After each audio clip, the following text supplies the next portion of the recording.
what I've tried to do here is simplify the structures of the heart. So we know that there are four chambers to the heart. So we have a right atrium here, there's a left atrium here, and atrium is like an entrance hall. So the atrium are where the receiving chambers of blood. So either receiving blood from the body, which is the right atrium, or receiving blood from the lungs, which is the left atrium.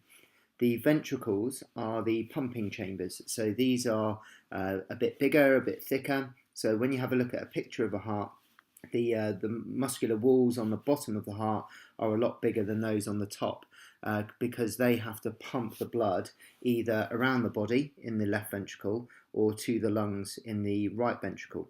So the flow of blood comes down. So there's blood coming into the right atrium, and then it will come down into the right ventricle.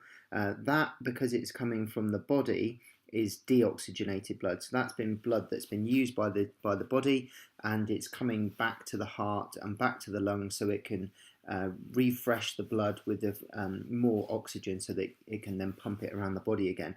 Once it's been pumped to the lungs via this right ventricle here, it then comes back into the left atrium and then goes through the valves between the left atrium and the left ventricle.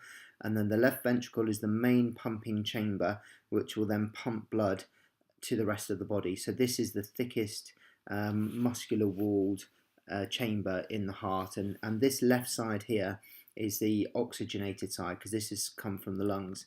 So obviously it's the wrong way round. The right is on the left and the left is on the right. But what you have to think about is as if this heart was in your chest.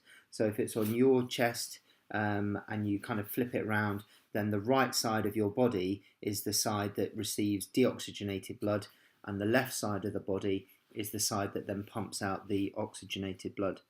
And if you remember that arteries always go away from the heart, so arteries away, and we'll talk a little bit about this further down the line, but the left ventricle has one of the biggest arteries called the aorta, which immediately leaves the heart and then goes all around the body to provide the body and the muscles and the viscera and everything with oxygenated blood.